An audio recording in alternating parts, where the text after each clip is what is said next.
Ladies and gentlemen, welcome back to the Away Days podcast, episode 95, I believe. We're getting very, very close to episode 100. And in the 100 or close to the 95 episode, we've only had a few of these, but it's the third ever solo podcast.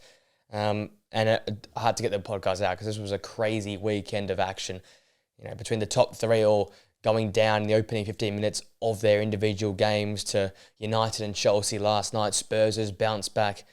I have to talk about Bournemouth. Obviously, I did an individual video about them, but they've been fantastic as well. And obviously Nottingham Forest as well. There's a lot to really dive into this week of Premier League action. And it sort of feels now like the table is starting to take shape a little bit. You've got the big boys at the top. Liverpool obviously taking charge now, top of the Premier League. Arsenal slipping away slightly. Chelsea joining that top four group. Aston Villa now needing to get a few wins to keep in touch with that top four if they want to make it there. Now Spurs are back in the mix after a big win yesterday as well. I guess start at the top before we get into the first game. What I learned from the weekend is the vulnerability of Arsenal at the moment, and I think it's clear to everyone. You know, I think a lot of people came to the season just sort of tempting fate and saying what would happen if Mikel Arteta didn't win any trophies this season. And you know, I was a big believer in supporting the manager and keeping him. That's sort of the fan I am of my own club. I wasn't big on Erik ten Hag being sacked. I'm always here for supporting the manager, giving them what they need. But when you think about now, people coming out with the money spent, it's not about the money spent for me. It's about the progression. There was a lot of progression made, but some managers aren't cut out to winning trophies. They just aren't cut out to winning league titles, winning trophies. And I feel like potentially Mikel Arteta's reached that sort of max height. You might need to come in now with an experienced manager that can get this team over the line because the talent is clearly there. Two of the best centre-backs in world football. A dynamic back four, and the fact that the full-backs can be rotated, they can be swung left and right. Again, very similar to the City mould. Great keeper in David Raya. He's great with his feet, but is very good in terms of shot stopping as well. Declan Rice is probably one of the better holding midfielders in the Premier League. You've got, Bukayo Saka for me right now is probably the best winger of all football, or up there at least with the way he impacts games of football as well. And then it only really feels like you're missing a striker. Yes, Odegaard's being out, but you can't blame one injury for the reason you haven't been performing. It's simply not good enough. You spend a lot of money, you got a really deep squad, a lot of talented players. If one player's out and you're capitulating like this, I'm going to use the word capitulating because it's not the Arsenal we know of. It's a lot of sideways possession. I said it a lot last season. The way to get at them, sit that low block, and they'll panic. They don't know how to go about it. But this season as well, even with high lines, Bournemouth played a bit of a high line. They still couldn't get at them. It's a real problem here, creation, and then finishing chances as well. On the weekend, we'll get into that game just shortly, but some big chances there, and a game that lacked a lot of opportunities. You've got to take them when you get them, and Arsenal just didn't do that. And I keep saying it, without Bukayo Saka's performances, where would this team be? And I guess that for every side, it's without Haaland's performance, where City be. But City are going through a massive crisis themselves. Underdone defenders. You're missing the likes of Kevin De Bruyne. You're missing your wingers like Savinho, Doku. Haaland's playing through an injury. You've got no Rodri, probably the best player, or is the best player in world football right now, calling him the Ballon d'Or. Yet they're not chucking a fuss. They're getting the job done. Yes, they lost on the weekend, but they're staying with it. Arsenal, it's such an emotionally driven side, and if things don't start going their way, it all just sort of falls apart very easily. And just like an onion, you keep peeling away these layers and you keep seeing the vulnerability of this Arsenal side. So I guess what I learned from the weekend is Arsenal might not be the title challengers everyone thought they would be. They might still be in a title charge, but they're not going to take it all the way like everyone thought they would. That's just the way I saw it. Let's get into that game. Newcastle 1, Arsenal 0. Needed result for Newcastle. I think it's their first win in 5 Premier League games, if I'm not mistaken. Superb Anthony Gordon ball finding Alexander Isak to head home, and I was excited to see Flynn's reaction to this. Obviously, he's been big on Newcastle and those two players in particular, the way they've gone and beaten his side and Arsenal single-handedly. It was a moment of brilliance from both of them. A great ball in between the two centre-backs there, Alexander Isak, and then nodding that ball into the back of the net. And all in all, Newcastle, they probably deserved the win. Arsenal didn't really create much at all. Their big chance for me probably came right at the end. The 93rd minute, Saka finding Declan Rice with a great cross into the area, and he headed that ball wide of the target. But outside of that, there's the odd chance here and there. Bukayo Saka, Mika Moreno had a shot blocked in the line by Lewis Hall, but Newcastle went back to what we know them as. And a few years ago, I keep saying in my prediction video, I keep saying in the podcast, I'm worried about Eddie Howe because I haven't got the defensive identity back. But against Man City, 0-0, defensive identity. Against Arsenal, 1-0, defensive identity. And they're probably your two best results across the last 2.5, 3 months. So it's clear to see when they find that defensive identity and they can hold it down midfield-wise. Longstaff coming in there was a fantastic addition. Added energy, work rate, and it was more workman-like performance. Alongside Joe Willock, who's a real spark player. Yes, he can be inconsistent, but when he's on, like he was on the weekend, things happen for Newcastle. It was a big quarter drop Tonali, obviously Joe Linton not featuring as well. But the right call by Eddie Howe, and for me, I think I was wrong in pressurising Eddie Howe and thinking that maybe he's next to go because they got the job done. They seriously did a great shift in here. Didn't give Arsenal many opportunities at all. I talked about Bournemouth keeping Man City at arm's length in that review video. Newcastle kept Arsenal at almost 2 arms length. They didn't really go anywhere near the goal as the game went on. Maybe they went a little bit deeper, but outside of that, a really conclusive performance for me. So I was really impressed with them and the complete performance they put up. And all in all, really, really superb performance from Newcastle United. Our next game, equally impactful at the top of the Premier League. Liverpool 2, Brighton 1. Boy, was this an entertaining game. Brighton, tell you what, they owned the opening first sort of 35 to almost the first half of 45 minutes. They were at the races, they were pressing, they were high up the pitch. And all in all, it looked like it was going to go their way. Fede Kadioglu with a fantastic finish in the 14th minute. Obviously, the left-hand side was overloaded.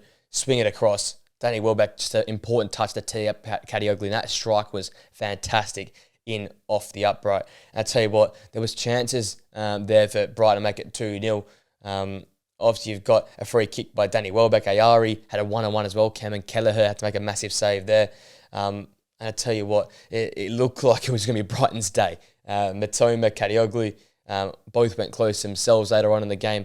And the pressure kept building. And it was a sense of, Arsenal dropping points. Are Liverpool going to do the same thing here? And obviously, at the same time, Man City are trailing Bournemouth as well. And he thought, is this a day of all 3 teams dropping points? But no, at the half-time, Liverpool fixed up. Obviously, Kanate goes off injured with that shoulder injury at half-time. In comes Joe Gomez, and he was an instant impact almost. He had a free header, headed it straight at Verbruggen, straight after half-time. But that was sort of a sign of things that come for Liverpool. They gained a real stranglehold of the game. And eventually, it took the 70th minute, but Cody Gakpo, his cross turned to shot in the end and found the back of the net. And that was on the back of an avalanche of chances for Liverpool. They kept peppering away at Verbruggen's goal. And Brighton just got penned in. It was a case of roles reversed in the first half. Liverpool were penned in the first half. Second half, it was Brighton penned into their own penalty area, and a real dominating performance from Liverpool. And the second goal only came minutes later, 72nd minute. Mo Salah turned the game on its head. Superb counter-attack led by Curtis Jones, who came off the bench and was massive yet again. We have to talk about Curtis Jones, his improvements and his performances, because he was fantastic in this game. Led a great counter-attack. Mo Salah, the finish, just superb to make it 2-1. And they would end up cruising the rest of that game there. Gomez another chance later on in the game to could have made it 3-1, but Liverpool in the end deserving 2-1 winners. And yet again, another tick in Arne Slot's book here, because, as I said, the last few seasons we'd know Liverpool to lose that game. Even that earlier game versus Nottingham Forest this season, that 1-0 loss, concede early, struggle first half, come out second half, feel the pressure of Anfield on top of you, really emotion-driven performance, and then sort of fall apart and maybe lose 2-1 or even 2-0. But this game, they kept cool, they kept calm, they kept peppering out the Brighton goal, and eventually their pressure just showed. And the Brighton backline, broke down. Chances in the break, chances in that sort of half sort of area there, and I just feel like Brighton just couldn't get away. And in years gone past, there's no sort of negative on Jurgen Klopp, but his emotion and his intensity that touched on almost came out into the pitch, and the players played a little bit nervy, a little bit rash, a little bit rushed, and it all sort of fall apart. So this is a sign of what Arne Slot can deliver for Liverpool this season. That coolness, that calmness. I always say it's not the rock and roll anymore. It's the cool, calm, collected performances that Arne Slot wants. And that's why you see the likes of Ryan Gravenberch dominating football games, how Cody Gakpo can just slip into the side and produce like he has over the last week. It's just been fantastic to see Liverpool back at their best, because many people wrote them off this season. New manager, no real signings. But what Arne Slot's done, he's seen a team there. It's an elite level team. Yes, they're a year older, but he's just picked and chose the right times to play players. He's managed the squad really well. And what he's implemented is a system that's benefiting a lot of the players. It's not so high energy, high pressing. It's a lot about possession. It's a lot about control of games. And for me, it's a lot about controlling the centre of the park. I think the first half, Brighton controlled the area. Second half, Liverpool got back on top, controlled the centre of the park. And as such, the game sort of went in their favour there. And they could have won in the end 3 or 4-1 in the end because it was a real dominating second half performance. So well done to Liverpool. They go top of the league. And another learning experience for Brighton because it gets tough in the Premier League. A few hard games, you drop back down to the pack. They were flying only a few weeks ago, but they need to go back to the drawing board here. Fabian Hertz's side, though, is a good team, a good unit, but they just need to refine themselves a little bit. A few easier games coming up, I believe, for the next few weeks, and hopefully from there they can refine some confidence and refine that attacking football because it just disappeared second half versus Liverpool here. Alright, our next game is Nottingham Forest and West Ham. So a little cut in there in the podcast, I had to get things sorted, but we're back at it. Nottingham Forest and West Ham was the next game, and I did keep a keen eye on this game. I was really keen to see what West Ham would turn up and what Nottingham Forest would turn up, or see how well Nottingham Forest were going to play. And I wasn't disappointed. I was disappointed by West Ham. For me, they continue to be a real ugly club at the moment, if I have to be really harsh about it. It's inconsistent football. It's moments in games, and it took them to the 45th minute in this game to get a shot on target. And that sort of shows the dominance Nottingham Forest had. And they weren't even that good first half. Chris Wood opening the score in the 27th minute. Edson Alvarez sent off in the 47th minute. Double yellows. 2 yellows in the space of 8 minutes as well. Really poor from him. He's just a symbol of the disappointment that this football club has been this season. Hudson-Odoi in the second half made it 2-0 in the 65th minute. By the way, free kick was taken short. No one went out to press Hudson-Odoi.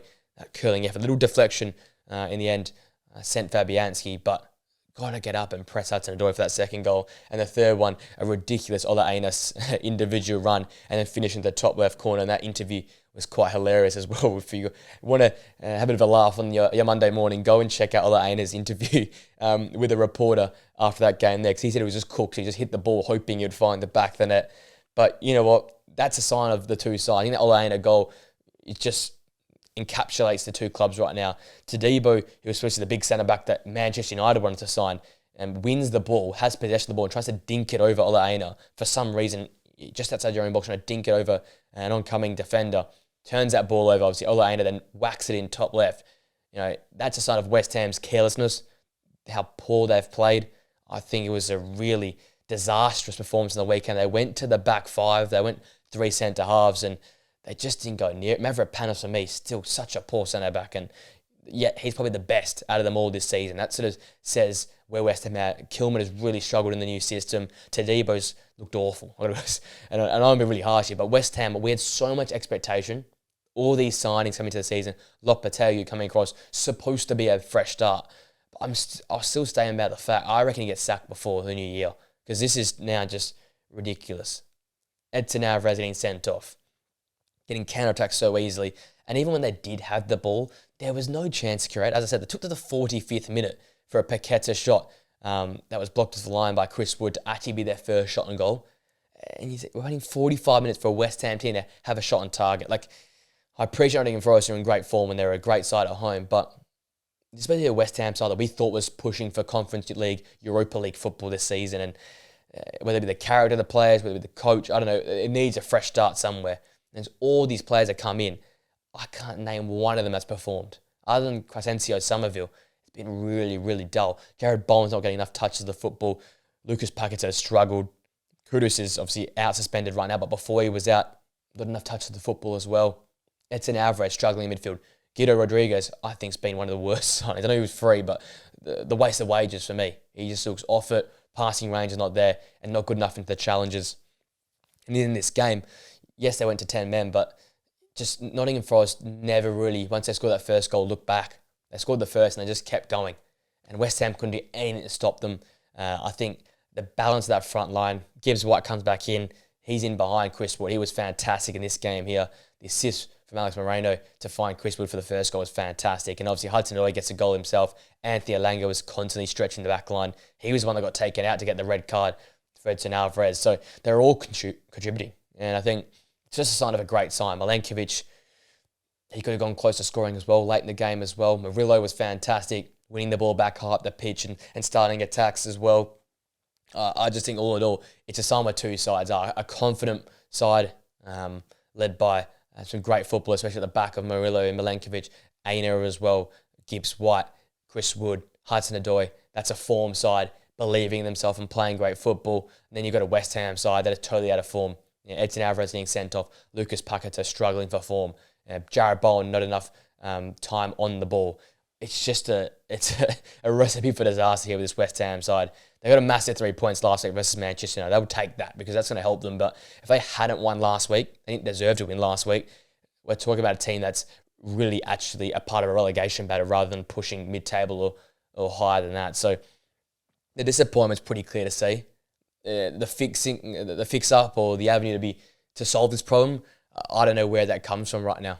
I look at this side and I think it looks really disjointed, lacking balance and lacking continuity. And for Lopetegui, you've changed the formation, it hasn't worked. I think you have to go back to the 4. And I almost go like a 4-4-2, a flat 4-4-2, like Aston Villa play it.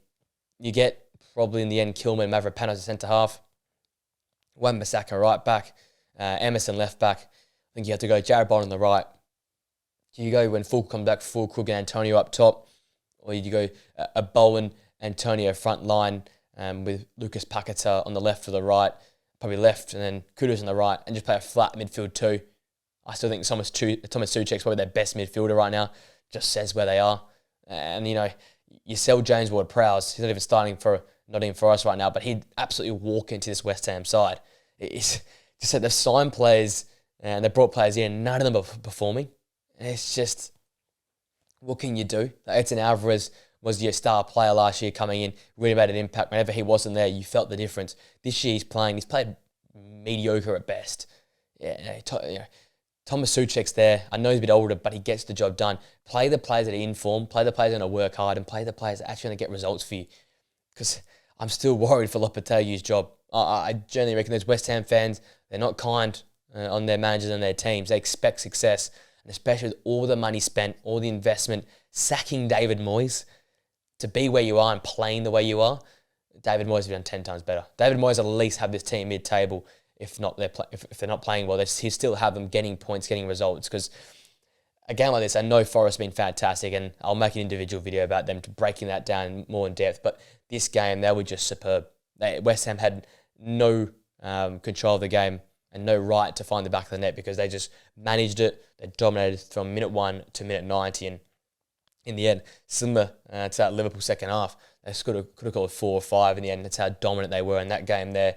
And they leaped themselves up to 4th place at that point in time. Get the ladder up here now. Just a quick refresh before we get into this Man City game. So we've got, obviously, Liverpool on top of the league by 2 points of Manchester City. So Nottingham Forest in 3rd right now on 19 points. 6 points off the top. Only the one loss this season and one of the best defences in the Premier League. Chelsea move up to 4th on 18 points. Arsenal, after that loss, dropped to 5th. Same equal points with Chelsea in 4th and also with Aston Villa in 6th. Tottenham with that win go to 7th. Brighton dropped down to 8th with Bournemouth and Newcastle rounding out the top 10. So a lot of moving pieces. Obviously touched on Bournemouth. They're our next game. They hosted Manchester City at the Fortress. I'm going to call it the Vitality Mall. We're going to call it the Fortress because this was a dominant performance at home. And similar to the Arsenal game, they absolutely deserved all 3 points. I obviously did a big 20-minute reaction video to it yesterday, so I won't regurgitate some of those things I said there. But I tell you what, it's Arsenal win 2-0. It's go to Villa, draw 1-1. Then it's at home to beat Man City, the champions. The comeback kings 2-1. This is super impressive. And this is, again, what I expected with Bournemouth this season. I was bigger than coming into the year. Again, I have to go and look back at the video, the original podcast, but I'm pretty sure I predicted Bournemouth to finish 10th, 9th or 11th, like around that mid-table spot. And I might have to reconsider because they're really performing this season. And as I said in that reaction video, they performed all season long, but the results hadn't quite backed it up. And what we've seen in the last 3 or 4 games is the results are coming now from the performances they're putting in. And that's a really exciting sight to see. And I think for Bournemouth fans, sort of a sight for sore eyes. That Leicester game, I remember I watched all 90 minutes of that. losing 1-0 on the road, yes, it's a tough place to go, but that felt like a real tough blow to this Bournemouth side, especially some of the chances they missed. They should have won 3-1 or 3-2 in that game. They had a lot of chances. Crossbars hit, big saves from Hermanson. I thought, could this be a pivotal turning point in Bournemouth's season? Could this be the moment where they look back and think, gee, if we got that result there, confidence, flourishes, we keep going, we end up having a decent season? Or does this mean from this point in time they struggle, the confidence is low and they drop off? I thought, oh, please, let's hope Bournemouth find their groove, find their confidence. They've gotten the wins recently. They've ticked it all together. Now you've got this set of 3 games that have performed fantastically well. Evan Nilsson, back-to-back goals. Antoine Semenyo back in the goals as well. 4 goals already this season. He's leading their account for goals. And I look at this ladder now. 4 wins, 3 draws, 3 losses. Yes, the goal difference isn't that great, but they're finding ways to get the job done. I'm looking at their fixtures across the next few weeks. It's not the most difficult set in the next 3 games. Brentford away is going to be tough. We know they're a goal-scoring side, but I back this Bournemouth team in. Then they're hosting Brighton at home. We know, I keep saying it, at home they're a really difficult team to play. They've obviously beaten the top 2 of last season at home. Then you travel to Molineux.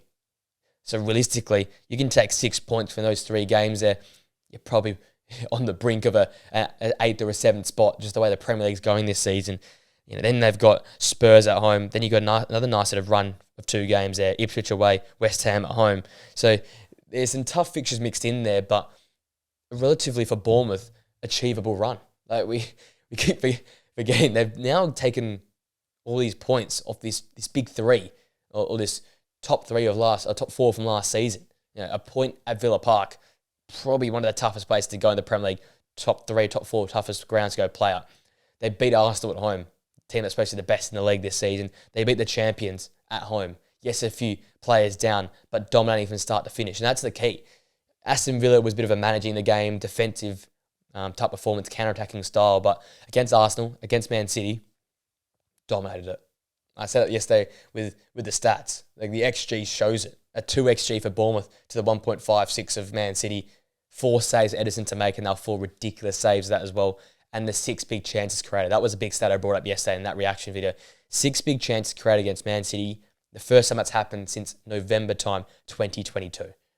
2 years we waited for that to happen, and it was Bournemouth that did it. Not Arsenal, not Tottenham, not Manchester United. It was Bournemouth. And I think with the combination of how well they play at home, with the form of the likes of Antoine Semenyo, with Evan Nilsson leading the line well as again, and this back 4 coming back into form, it's a real dangerous group. A real group that's going to be a problem for a lot of the big sides because they match up so well. The way they are not afraid to press up the pitch. And I say it a lot.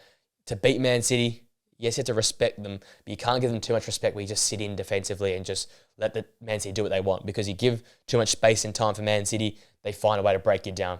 So what happened with Wolves, it took them all the way to the last kick of the game, but they eventually show, right? But what Bournemouth did was they continued to create chances. They continued to be on the front foot. They weren't afraid to commit a few numbers forward to try and get a second, a third.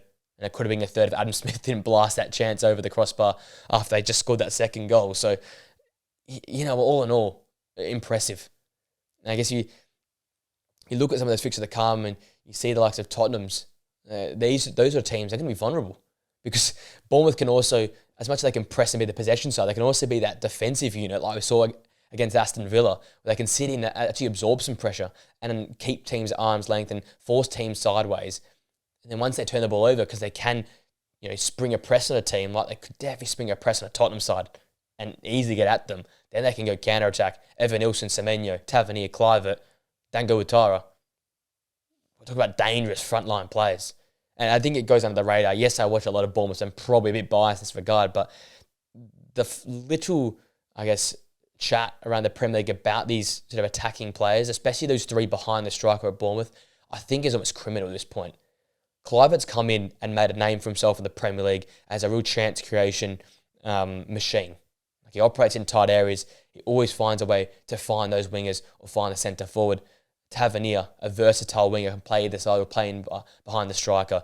A lot of good pace, but also really good dribbling with the ball at his feet. And obviously Antoine Semenyo, for me, goes up there as one of the best wingers in the Premier League. And that's me not overreacting. I'll stand by that fact. He's physical, he's quick, he's a good finisher in the box. And the way he continues to contribute, no matter what it be, tracking back defensively, pressing high up the pitch, or stretching defences with his running in behind, he's got a full package. And if any club, wants to progress, you need players like that, unselfish players that will work their socks off, but are talented as well. Because you see a lot of talented players not work hard enough, and everything falls apart. The system falls apart. And I guess the most pivotal point for me, and the point I've stood by now for probably 18 months, is Andoni Iraola is a proper manager. A proper manager. And I think the next sort of top side, whoever that is or whenever that is, who sacked their manager, or if there's a big sacking over there in La Liga, Andoni Iraola is there to take the spot. And I'll live by that. And I know it's probably not for the Premier League podcast, probably more for the midweek podcast. But, Simeone is under pressure at Atletico Madrid, I think, with the performances that are happening. Will he get sacked? I don't know, but will he have to walk out to try and be for the better of the side? I can see Andoni Iraola going to Atletico Madrid and making that side work, making that side really challenge the top two in La Liga. I respect him that much. The way he can manage different games and different styles, the way he gets his team working as a unit, the ability to just press in the centre of the park, force teams out wide, force teams to be uncomfortable when you attack as well. He's got it all down pat. And as such, I think he's such a good manager that needs more respect. And Bournemouth need more respect. They've been fabulous this season. Semenyo, Kirk, Senesi in this game with the three players I touched on yesterday. But all over the park, you can touch on every single play and say how well they play, because to beat Man City is no mean feat. Yes, they were undermanned, but it was a superb performance. Quickly touch on them before we get into our next game. Is this sort of the injuries catching up to them? That's sort of where we've got to right now. You're missing Rodri. Haaland definitely looked injured, or sore at least. Really struggled. Tried his best to get involved, but looked underdone. Obviously, the back line have all been dealing with some sort of injury. They did rest up in that Carabao Cup tie, but you get Savinho injured as well. So it's a worrying next few weeks for Man City. I'll have a look at the next few fixtures, because it's a dangerous time. You expect Arsenal to bounce back. We know how good Liverpool are at the current point in time. Chelsea, despite their average performance last night, are a great side as well. Aston Villa will bounce back. Spurs might have got some confidence off that win on the weekend. So it's going to be, look at this run. It's really tough for City. Away to Brighton. They have struggled there in previous years. Then home to Spurs. A Spurs that just beat them in the Cup. And then away to Liverpool on the 2nd of December before they host Forest on the 5th of December. It's a tricky little period coming up. And I guess every team's going to have a tricky little period because of how quickly the fixtures are coming after that international break. But yes, De Bruyne is slow coming back, but you can't expect him to be go from minute one. As much as how great of a player he is, I don't expect him to be perfect straight away. You're going to be missing him. Obviously, you're missing Rodri. Haaland looks really sore. And that Alvarez sale is finally coming back to possibly hurt them. Savinho and Doku will have to probably another week to get their legs under them again. So you've got a real tricky moment here, especially with the upcoming game at away at Brighton. Brighton will want to bounce back. Man City have to be at that game. And I think for them, starting quicker. We know how good they are coming from behind. They led the league. They won 21 points last season coming from behind. They've already done it a few times this season. And they're winning in unconvincing ways, and they're not the Man City style. We know they warm up as the year goes on, but as much as I don't think Arsenal will be a threat, I think Liverpool are a real threat this season. The way they go about beating sides, the way they can manage games, and the way I don't think they be able to, lose to Man City. I think Liverpool's strength this season might be they won't be able to get beaten by Manchester City. And in previous years, they would need to beat Man City to win a title. Like, they'd need to make up some points because they drop it to different clubs. But this season, it's like Man City have to beat Liverpool to get to the title. So Liverpool can go into these games and be happy to draw them because they're not dropping those points, those silly points like they could have done the weekend at Brighton. They're actually winning those games. That's the Arne Slot effect. So if you extrapolate all the information, it's now Man City's pressure. That game on the 2nd of December is going to be massive because if they drop another game in between that point in time, whether it be a draw or a loss, you're looking at sort of a 4 or 5 point gap. And that's a big gap. Despite it only being what will be probably match day 14 at that point in time, it might not seem, like a lot with 24 games to go. But we know how much these big gaps early in the season can go and become a bit of a problem. And that's why Arsenal are hanging on by a thread. 7 points is a long way away. They're hanging on just. But, between these two big clubs, at Liverpool, Man City, and the fact that it sort of feels like Liverpool might be wrapping up this era, with the Salahs, Virgil van Dijk getting on a little bit as well. Andy Robertson, definitely his legs are leaving him. Trent Alexander-Arnold linked to Real Madrid. It might be that last hurrah for this core unit. They're going to go hard for it. So it's going to be really interesting. I think a big week and a bit to come for Man City, because they want to stay in arm's reach of Liverpool, because they can then claw them back as the season goes on. If Liverpool sort of grow a 7-8 point gap at the turn of the year, the way they're playing their football, the way they're coaching the Arne Slot, I back them in. It's going to be a real tough period, an important period for Man City. One, to not lose any more players to injuries, and two, just to be able to grind out some results and slowly build that confidence and get the legs under likes of Kevin De Bruyne, Savinho and Doku, get Grealish back fit, get this side a little bit more healthier together, and then from there go. Because I think with Rodri just missing, I think they're okay. I think Kovacic is doing a fantastic job this season, but when you're losing your wingers, you're forced to play Matheus Nunes, Haaland's playing through some knocks and niggles, the backline's not quite fit enough, you're playing Kyle Walker, I get a little bit more worried about this side. That's where the weakness is. I think Kyle Walker got showed up on the weekend. Semenyo's pace and dribbling cooked him. He was nowhere near it on the weekend. If they continue to start him 75% of the time, I see a real vulnerability with Manchester City this season. So interesting how that all works out. A little bit of worry there. Obviously, not the end of the world. It's Pep. It's Man City. They'll probably still win the league by 5 points come the end of the season. But at this current point in time, as we currently sit here on the 4th of November, just a little sign of the injuries hurting this team and the fitness really coming back to bite this side. Let's go and get into our next two sets of games. Both come from the bottom. Ipswich 1, Leicester 1. All in all, I think Ipswich will be disappointed. They're the home team. Leicester do travel okay, but they're a better home side, Leicester City. And I think Ipswich, it was a big chance here to really make a statement and get amongst this relegation scrap and get out of it. But if you're not picking up 3 points here, I said it in my prediction video, a loss would be devastating. I can almost relegate them if they're lost. But with a draw, I guess they sort of stay with it, but they're still so far away. And Anto Muric had to make a few massive saves in this game here. Bonanotte was fantastic. Chapman had a few moments, same as O'Shea. That was a big, big moment just before halftime, heading, I thought, an impossible to miss chance at the back post wide of the goal. Another header miss at the back post this weekend. There was a few of those ones. Leif Davis had a superb volley to give them the lead in the 55th minute. But there was the red card from Phillips getting his second yellow at the 77th minute, brought them down to 10 men, and then right at the end, Leicester again with a late goal there. 4th minute of stoppage time, Jordan Ayew with a little 1-2 at Jamie Vardy. He found the back of the net and pulled a goal out for Leicester, making sure they picked up 1 point from that game, and an important 1 point in that. I think for them, that's a point gained. For Ipswich, is 2 points lost. As I said, I think Ipswich are going down. I think them and Southampton, I think you can almost relegate them already, which is sad to say, but that's just the way it is at the current point in time. The quality isn't quite there. There's moments in games that we can all agree on that. They have some sparks there. Sammy Smodics to lap, Morsey with that great ball to Davis. It's probably Leif Davis' best performance this season. Fantastic volley, obviously, to score the goal, but outside of that, still a really solid enough performance. But it just shows that like Leicester's quality, Premier League quality, Ayew and as well Jamie Vardy, little 1-2 pass, and also they score a goal. I know it's late in the game, but that quality showed. They don't have that same spark at Ipswich because it's not the same Premier League level quality. They can just break down a side like in a click of your fingers. So it's a real disappointing result for them. It keeps them really just penned down to the bottom without a win this season. You can have a look now at that bottom end of the table while we're talking on these sort of relegation teams. Ipswich, 5 draws and 5 losses. Like 5 points doesn't look that bad, but it's just, you can't see them getting many more out of the bottom. Looks like they've sort of peaked in some of their performances so far this season. And Crystal Palace is 2 points clear, and they've been probably at some of their worst.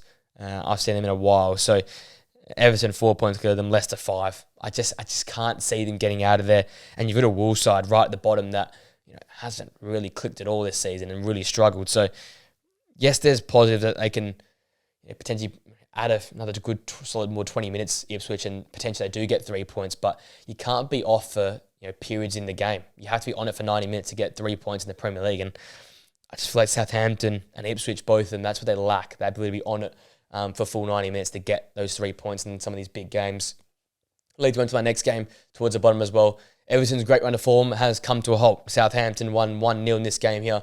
I watched the extended 25-minute highlights. There was not much to talk about. A big save to deny Michael Keane by Aaron Ramsdale was a big moment.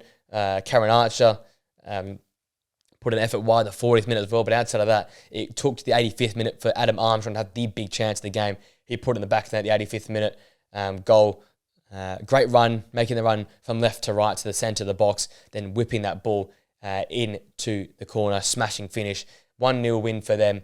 Everton, chance creation is going to be a problem for them this season, and it's building defence. And I'm not worried about Everton because we saw the last 5 weeks went unbeaten, so we can't be harsh on them, but it is a sign that it is really blunt, that final third there. Iliman Ndiaye, for me, is that spark for them. Wasn't going out the races. Beto didn't get that, pivotal goal in this game here. Neither did Dominic Calvert-Lewin. I'm still really disappointed with Dominic Calvert-Lewin. Player with like the intangibles that are there, like the work rate and the intensity, and then the physical nature of him being tall and relatively quick and hold the ball up. But his outright ability and consistency is just never there. And I think that's a feature that holds back this Everton side. If you can get a real clinical striker, like if I'm thinking like a Delap comes across from Ipswich, this Everton side, I think that changes the narrative around this team. They can go and be on the front foot a little bit more often. Don't get me wrong, they still attack teams and they create a fair chunk of chances, but a lot of them come from set plays, set pieces, dead ball situations. There's not much in terms of build-up play from the back to the front. It's a lot of transitional plays, set pieces, set plays, a lot of individual brilliance from the likes of Iliman Ndiaye, Jack Harrison, Dwight McNeil, maybe a Decore popping up for an important moment. It just feels like this team's lacking. There's a massive hole in that number 9 spot. And if you fill that up, all of a sudden you get a more balanced team and you can maybe start playing a different style, because in this game here, it screamed out for Everton just to have a little bit more possession and try and break down a Southampton defence that's really poor. Let's be honest, it's a really average back line, but they were made to look quite solid defensively because Everton didn't have any way to break them down, any way to stretch the defence, any way to put them under pressure. And as such, it allowed Southampton to do what they did in the Championship, which is attack, get forward more often than not, be comfortable on the ball, to commit numbers forward, throw numbers forward, just a willingness to go sort of kitchen sink type stuff and try and win the game. And in the end, a massive 3 points for them. For me, Russell Martin deserves it. I think he's a really solid manager. Is he cut out for the Premier League yet? Probably not, but it can't help with the team he's got. It's a really average side. For me, easily the worst team squad in the Premier League in terms of talent.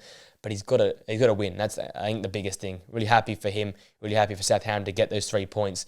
But at the end of the day, they're still going to go down because a 1-0 win over Everton's nothing really spectacular. Everton are going to be that team that they're going to go on a few runs of 3 games unbeaten with a few draws. They're going to go on games and they lose some as well to poor sides. It's just because they don't have a number 9. They can only play one way of football, and that's just defend and nick a goal on the break. And Southampton, they defended that break well enough. They defended the set pieces well enough.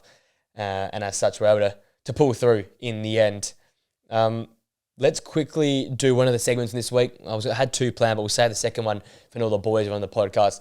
I'm going to be Arsenal and Chelsea combined 11. That's a massive game next week, by the way. Arsenal sitting in 5th place, obviously, after the weekend they had. And then Chelsea moved to 4th. So Chelsea above Arsenal. Who would have thought at the start of the season we'll be saying that? Yes, they're on the same amount of points.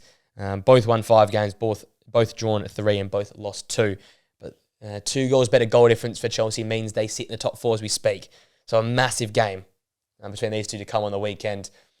Classic combined 11 here on the channel.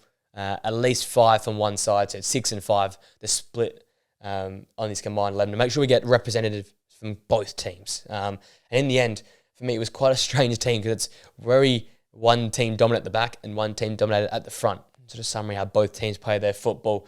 I went the classic combined 11 formation of a 4-3-3. My goalkeeper was obviously David Raya, been in fantastic form this season, hasn't really put a foot wrong, and I'm still yet to be convinced by Sanchez. We'll get into the United-Chelsea game in a little bit, but second penalty given away this season for mistakes he's made. Don't think he's quite the keeper for Chelsea moving forward. So Raya in goal. The back 4, I went Urian Timber at left back, continue to impress me. When he's fit, he plays really, really well. He's a consistent player. Doesn't really put a foot wrong for Arsenal and can obviously invert into midfield and does a lot for them. So he plays left back. Reece James right back. He's looking back to his best. Maybe not back to his best, but back to some good form, getting games under his belt, looking fitter as the games go on. And I was really, really impressed with the performance he put in last night versus Manchester United. Really solid back there. Held it down well defensively. did his job. And I think as he gets fitter and healthier, as Chelsea get a bit more balance and a bit more confident in their system, we'll see Reece James continue to push a bit more further forward. And when Reece James gets forward, that's when it's going to get really exciting. That's when he's back to his best. Because Reece James, the comparison was always between him and Trent Alexander-Arnold. And both are really good attacking-wise, but Trent just had that over him. But the fact that he was in that conversation with such an attacking fullback like Trent showed the ability he has on the ball going forward as well. So really excited to see how Reece James developed this season. Fingers crossed he can stay fit and healthy. Two centre-backs speak for themselves, Saliba and Gabriel. They're both fantastic. No matter how fit or unfit they are, they're always going to be in these combined 11s.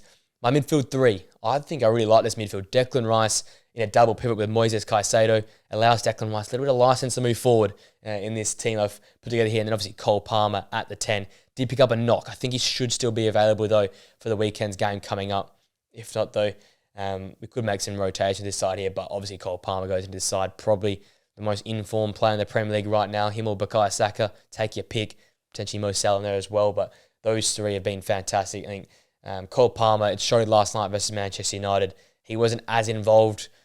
Picked up obviously a knock in there as well. And Chelsea looked a little bit blunter in the final third, a little bit less creative, and not the same spark which we're used to with Chelsea. So that goes to show his importance to this side. Obviously, Moises Caicedo, I think he's been fantastic this season. More balance with Lavia there, allows him a bit more ability to do what he did best at Brighton, which was receiving the half turn, to make that half turn, play the pass, or play sort of with back facing to your own goal there. He's got that in his game, but he can drive forward. He can score you goals like we saw last night as well. And I'm excited to see if he can get more goals and assists in his game now that he's allowed to go a little bit further forward with Romeo Lavia next to him and behind him. Obviously, Declan Rice speaks for himself, one of the best holders in the Premier League. The front line's interesting. Obviously, Bukayo Saka plays in the right wing. I kept saying he's probably one of the most informed players in the Premier League, and Arsenal's easily most important players. He starts on the right. I want Pedro Neto on the left. I think Gabriel Martinelli's been really poor. I'm not putting Trossard in there either. I'm going to go Neto. Had a few chances versus Manchester United. Has been really dangerous for Chelsea in cup football. Very quick. And obviously you know how good he is in the Premier League. Think to Wolves last season, how dynamic he was at the start of the year before that injury.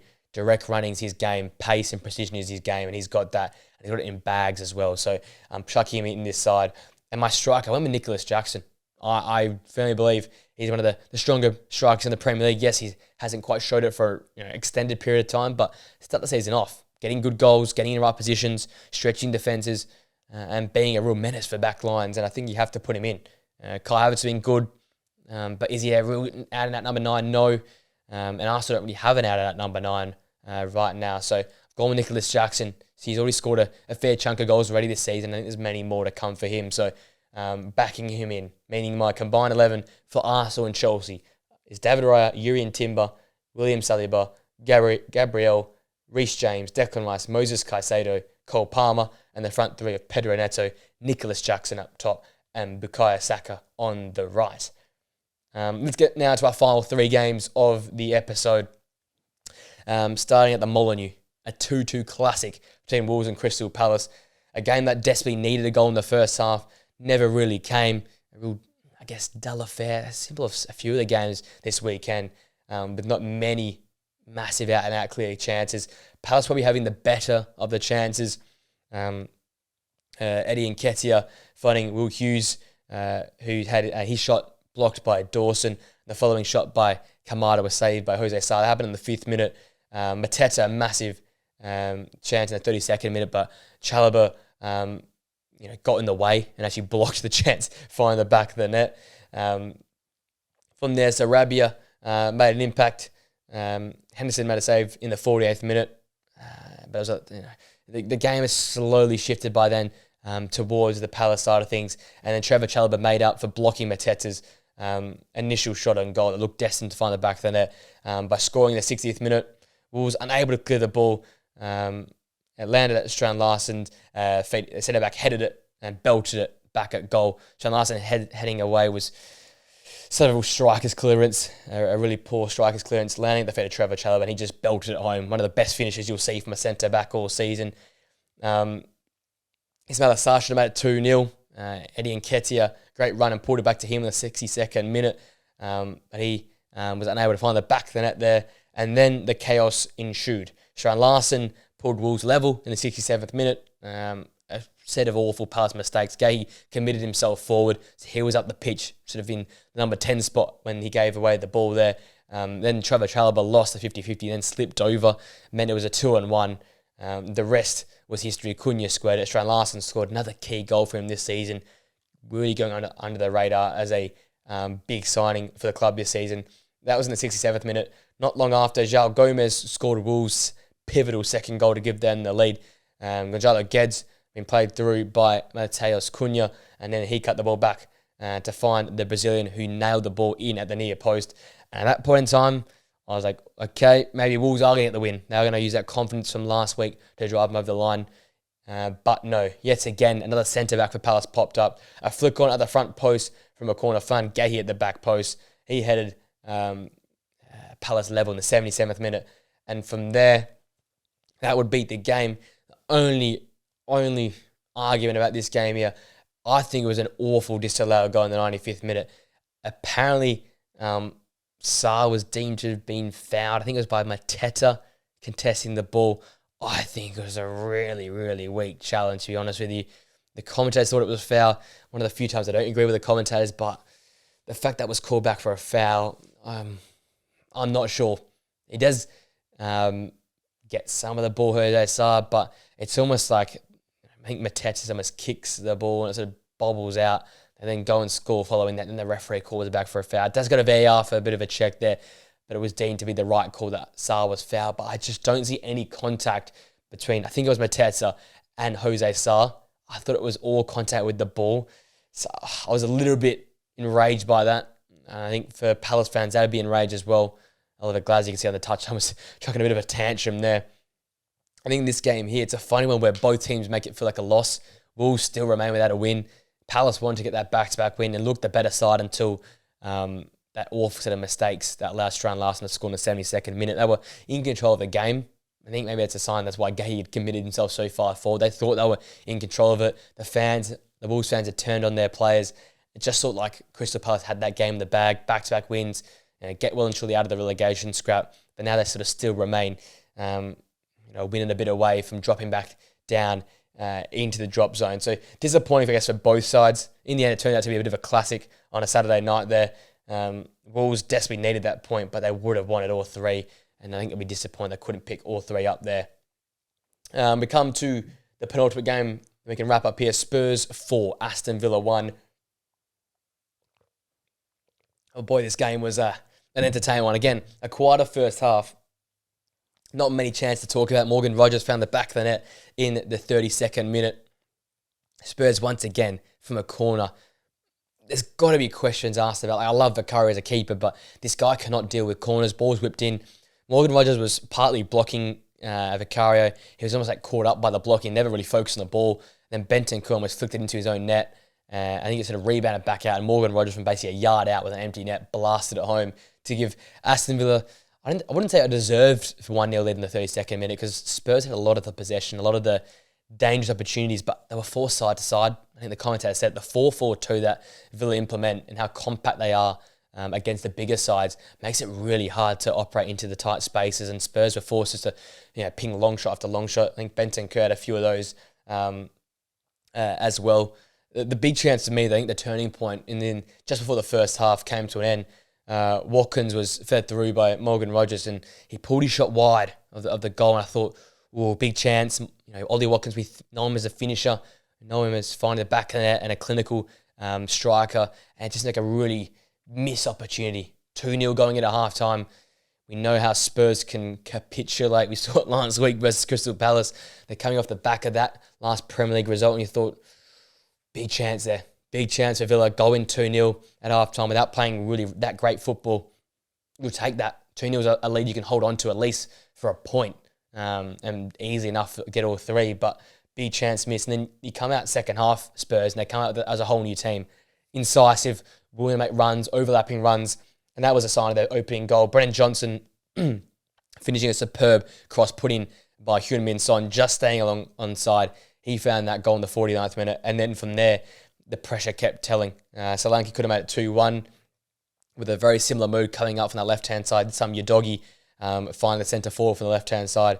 And then the pressure finally showed. The 75th minute, Dom Solanke I think it was one of his single-digit touches at that point in time. Barely had seen the football. Got a rare test of the football and found the back of the net. Made it 2-1 in the 75th minute. Once again, Kulusevski, the facilitator again, an insane reverse ball to find Solanke was still on goal. Smart little dink over Emi Martinez in goal and gave Tottenham to that point a deserved 2-1 lead. They'll continue to heap the pressure on this Aston Villa side. The mistakes were showing. Pau Torres, a poor giveaway in midfield, allowed the counter-attack, ending up with Dominic Solanke finding the backhand again, Richarlison squaring the ball across to him. And then, well and truly, deep in the stoppage time, James Maddison, who came off the bench, scored a superb free kick. Took it quite quickly, caught Emi Martinez and the wall off guard, secure Spurs' 4-1 win. And I guess the big learning point from this game here is the bounce-back ability of Spurs. Like, why didn't we see this last week against a Crystal Palace, very vulnerable Crystal Palace side? It takes a result and a loss like that. You see the bounce back midweek to beat Man City in the Cup, and then they do this against Aston Villa. And now it's like, can we not see this week in, week out from Spurs? Can we not see these really, really consistent performances throughout the season? Like, can we see 90-minute performances week in, week out? You don't have to win games. You don't have to, smash teams 4-1 like you did here. You can draw games. I'm fine with drawing games. But we've seen it a lot this season. Spurs, Palace, Spurs, Brighton, where they just give patchy performances. I want to see the progression for me for Spurs. Can we see this Ange ball, this high energy, this attacking system work for 90 minutes and work for 90 minutes week in, week out? Because yesterday was fantastic. They weren't thrilling in the opening 45 minutes, but yes, they were the better side. They probably didn't deserve to go down 1-0 into half-time. But equally so, they could have been down 2-0 if Watkins finished his chance. So it's like, it's a real funny one with Spurs. Each week I say it, I don't know how to read it because their best is probably the best, yet where they normally play at is 6, 5 out of 10, and that's probably amongst some of the most mid-table Manchester United, West Ham level performances. So can we get 90 minutes from Spurs every week? That's got to be the question we have to ask ourselves. Can we get a consistent 90-minute Spurs effort like we saw yesterday each week? Because if you give us that, we're looking at a top 3, top 4 side. And the way that Arsenal a little bit off things, we know how City are struggling with injuries. If they'd started this season much better, like they started last season where they were top of the league, but potentially talking about Spurs actually being in a title race, but they've already dropped so many points, and when you know how inconsistent they are, I can't see them bridging that gap. And I think it's such a missed opportunity. Anne's talked about all this thing, he wins trophies in the second season. He could have won the most important one, which was a league title, if him and his team had been better to start the season off. Leicester away, Palace away, what else? Brighton away. Can't think of all the away games as well. And they do love a second half performance. Can we see Spurs from the start of a game get it going? I think there's a few things there. There's a few pieces that are missing for me and for football fans to be convinced in Ange and Spurs. And this is not me going at Ange and saying Ange has to go. But can these players produce a 90-minute performance? Can they start from minute 1? Because, as I said, they could have easily been down 2-0 going into half-time. Would they deserve to? Absolutely not. Did they deserve to be down 1-0? Probably not either. But the fact they could have been is worrying. And I think we've seen it with how they got turned around versus Brighton.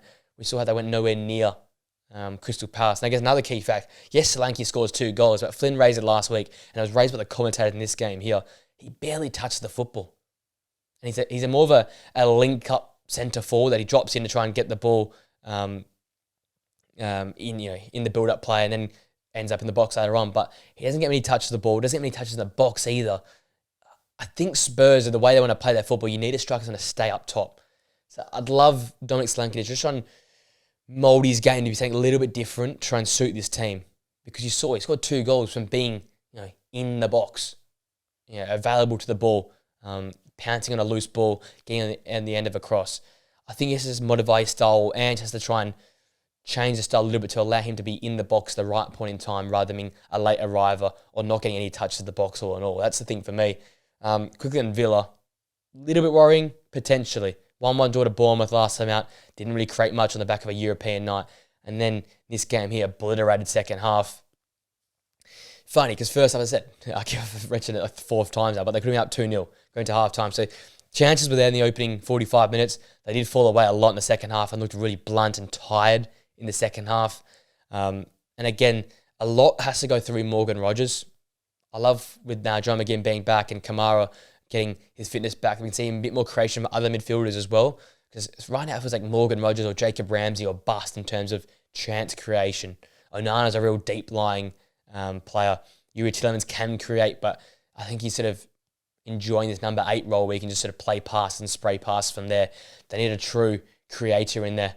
I think, yes, McGinn's listed as that sort of right-sided player, but he picks the ball up in that sort of channel on the right-hand side there. Can he create a little bit more to help Morgan Rogers out? 'Cause as games go deeper, Morgan Rogers looks tired, and Villa's attacking threat sort of just dies off. Ross Barkley missing yesterday was a big loss for them because I think they could have brought him on around the hour mark there and potentially when the game's 2-1, nick a goal back and leave with a 2-2 draw. But without him being on the bench, you lose that chance creation.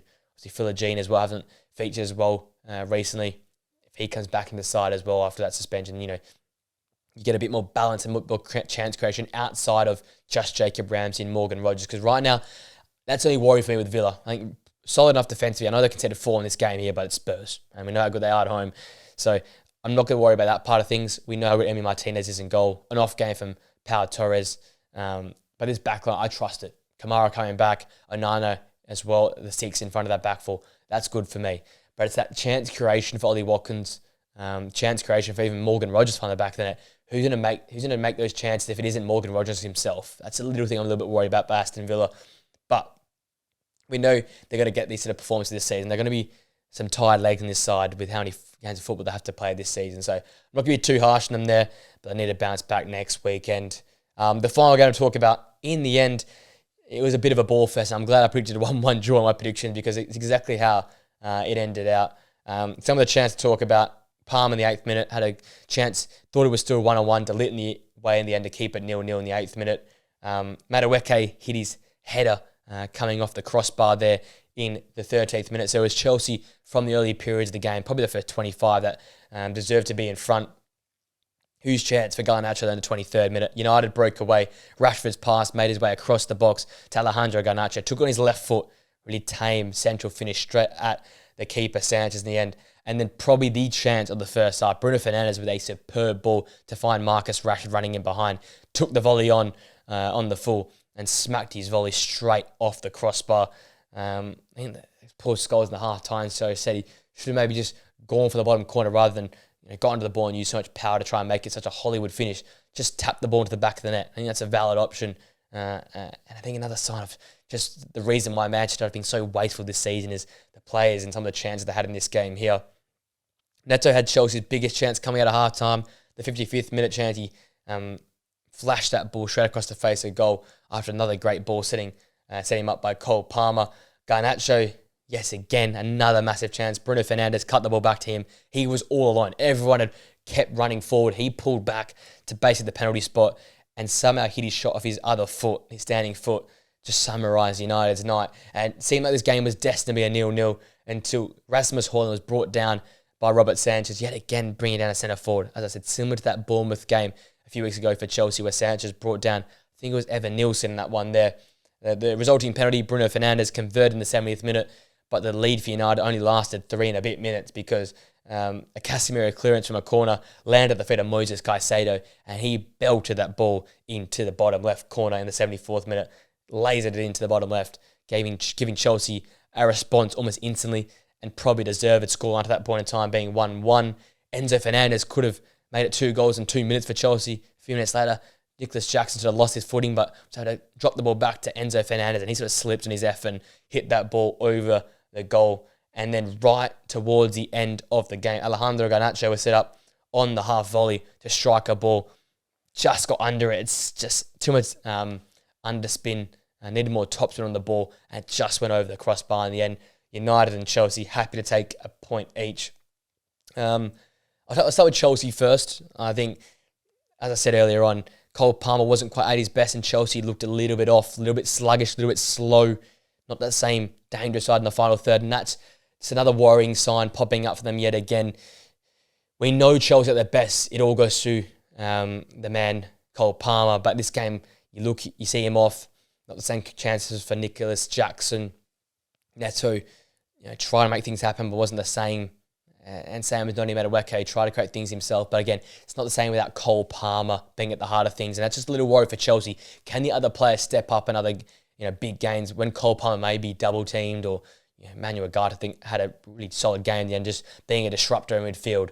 Can others step up? Can you get Noni Madueke to do it all himself? Can Pedro Neto do it all himself? Can Nicholas Jackson create a chance on his own for himself? That's sort of Chelsea's next sort of iteration, the next step to be that top side.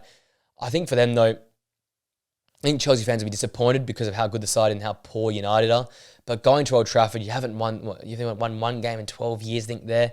It's a tough place. Obviously, historically, you struggle with that ground. To take a point isn't the worst thing.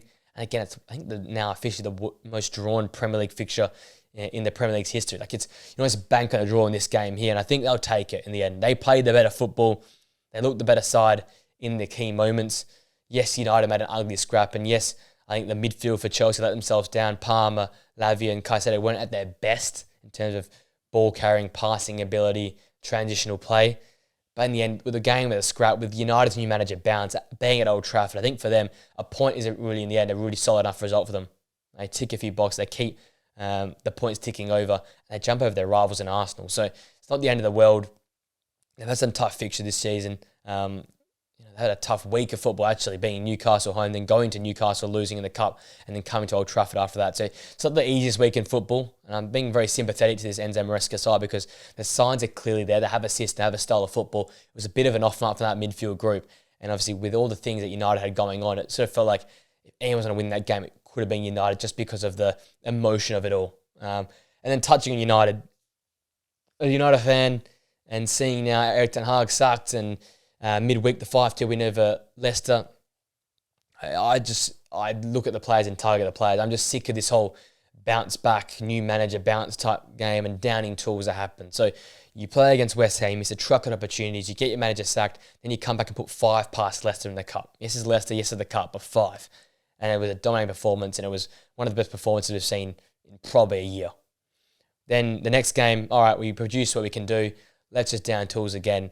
Really poor performance from the midfield. Ugarte is probably the only shining light. Bruno Fernandes wasteful. Alejandro Garnacho wasteful. Rashford wasteful. Zertsky was visible. Same was Rasmus Højlund.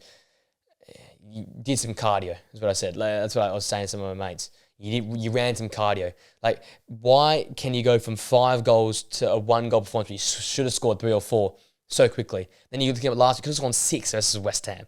Like, the inconsistency and the lack of confidence in these players here have gotten so many managers sacked. And do I reckon Ole Gunnar Solskjaer would have been successful? No. But I thought Erik ten Hag could have been successful. I think Mourinho could have been successful. Van Gaal could have been successful. But the theme at Old Trafford and the theme at Manchester United is players just letting the manager down. And I think last night was a prime example of, okay, Ruud, we'll produce for you in your European game. We'll win you that game 5-2. Okay, next game, yes, it's Chelsea. Yes, it's the league. We performed for you 2 to 3 days ago. Let's have a day off. Like, no, that's not how winning teams win. That's not how Man City have won 4 straight Premier Leagues. That's not how Arsenal have competed with Man City for the last 2 seasons by having 1 good game, 1 bad game. Downing tools 1 game, focusing up from 1 game. You've shown your talent. You've shown how good you can be, how clinical you can be. Why do we go back to all this rubbish of missing chances, being wasteful, not controlling the midfield in 3 days' time? Like, it's just ridiculous how... it's not entitlement, but just it sort of is in the way how entitled the players are. Okay, today we feel like playing, we'll go play well today. Oh, don't you feel like playing well today? Let's just play average and we'll grind an ugly 1-1. Because that performance last night for Manchester United was the same that Ten Hag's performed with this side for the last 18 months. And this is for me where the problem lies. Yes, was it the right time to sack Ten Hag? I think yes, just because of the performances. But the performance is no different under Ruud van Nistelrooy. And it won't be the same, and will be the exact same under Ruben Amorim, unless the players are willing to make a sacrifice and be better, whether it be at training and be more consistent in their life, to try and be consistent on the pitch. Because the consistency with the players and their performances is not there. And that, for me, now that we've seen it for a 5th time now with a different manager, that's not on the manager. That's on the players. The same players have got 4 or 5 managers sacked now because they're not consistent enough, they're not good enough, or they don't want it enough. I think for me last night, that's the biggest thing I took away from that game. Chelsea were a little bit off it, but United for me, you go from a 5-2 cup win, or 5-1 win, You go from losing 2-1 the week before against West Ham to that performance. Like, it was a mirror of the West Ham performance that got Ten Hag sacked. Chances on the break, no control in the midfield, but could have won and should have won the game, but you're wasteful. So 1, you're not playing well.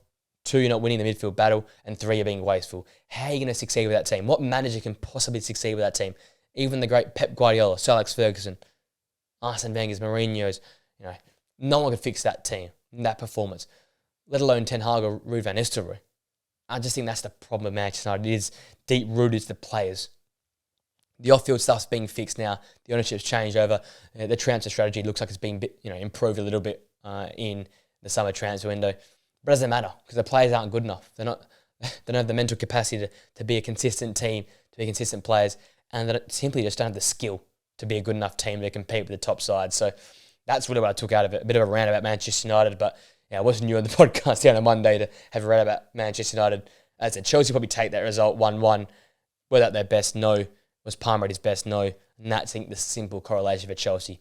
They need to find someone else to contribute when Palmer isn't contributing for them to get 3 points and continue to rise up the table. Because I tell you what, the top 4 is there for them to get because they're a really solid team. Really, really solid team. Reece James being back. If he stays fit enough, Colwill at the back is looking better and better in terms of his fitness and health and availability, and the performances are following that.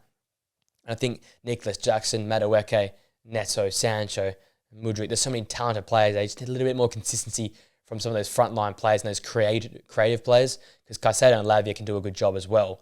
And then you've got a real side that can compete in that top 4, top 3 spots. To wrap up the video, just a quick rundown again. Liverpool top of the league by 2 points. Nottingham Forest in 3rd. Chelsea moved up to 4th. Arsenal dropped down to 5th. Bournemouth and Newcastle 9th and 10th respectively. United find themselves in 13th. West Ham dropped down to 14th after that loss. And Southampton picked up their first 3 points to leave them in 19th on 4 points. And Ipswich is still yet to win. 5 draws, keeping them on 5 points in 18th. Let's go to the winners and losers. Sorry, to finish the episode off. The winner for me, I'm going to go with Southampton. There's a football club and actually the Southampton fans. They're the winners of the weekend. It's going to be a tough year for them. I doubt they'll get more than 4 or 5 wins this season, maybe max. So it's good to see them get their opening win of the season. Feel for Russell Martin as well. I think he's a really talented manager. He's got a lot of potential. I think just his side is not good enough, not skilled enough for the Premier League to really produce this season. There's going to have a lot of pressure come onto his shoulders, but I think feel good for him, feel good for the Southampton fans to get their first win of the season, get those 3 points from the board, and potentially, make a real fight of it this season at the bottom of the table to try and potentially, maybe if they somehow manage to get out of it, I'll be super impressed. But if they can somehow make their way out of the relegation 3, that would be really, really impressive for them this season. My loser, there's a lot of them this weekend. You can pick Arteta, you can pick Alejandro Garnacho, you could pick Trevor Chalobah. I'm going to go Mikel Arteta. It's the storyline of the weekend. Arsenal losing again. I think now they've dropped points in 5 of the last 9 league games, something like that, if I'm not mistaken, or 4 in the last 9 league games. So hiccups are showing. They've got no excuse for their injuries. They had most of their players there outside of Odegaard. I think the pressure's on his back now. It's gone from Ten Hag being sacked. Who's the next player under the pump? Manager under the pump? Mikel Arteta's made himself target number 1. Losing to Newcastle. I know Newcastle always a tough place to go, but they hadn't won in 5 Premier League games. You go there, you're supposed to be a title charge side. You're supposed to be taken to Manchester City, and you lose 1-0. You don't create many chances. It's 2 losses in 3 games. It's far from great from this side. Yet to win in the last 3. Just a little bit of worry building here with Arsenal. And is Mikel Arteta really the right man to take them forward from now on in? That's the question we're all asking ourselves. So I think he's the loser of the weekend's action. With that being said, ladies and gents, that's it. That's the podcast up for this week. Thank you for enduring listening to me for over an hour. My voice is absolutely gone. I've talked way too much. More of an analytical podcast. Again, next week we'll have all the boys back on, I promise. Fingers crossed we're all together. No illnesses or availability problems. So we're all of us on the couch. We'll do some lists. I think we're starting with the top, ranking all the managers next week. So that's a really exciting thing to look forward to. We'll obviously have to recap Arsenal and Chelsea as well. Another big game coming next weekend. I feel like at the moment there's always big games in the Premier League. So that's a topsy-turvy weekend. All top 3 teams coming to the weekend, considering the opening 15 minutes. That just sums up how crazy this weekend was. I hope you have a great day, guys. Let me know in the comment section down below your thoughts on the weekend's action. Have you agreed with some of my takes with how the weekend went? Who was your winners and losers of the weekend? Let me know that in the comment section down below. Hope you have a great day. Enjoy your week. I'll see you guys on Thursday morning or Wednesday night for the midweek podcast with Nathan. A lot to talk about, especially in the Bundesliga and the Serie A. A lot to come there. With that being said, guys, we will see you guys in the podcast very soon. Remember, like, comment, subscribe on YouTube, 5 stars on Spotify and Apple Podcasts. Until next time, guys. Au revoir.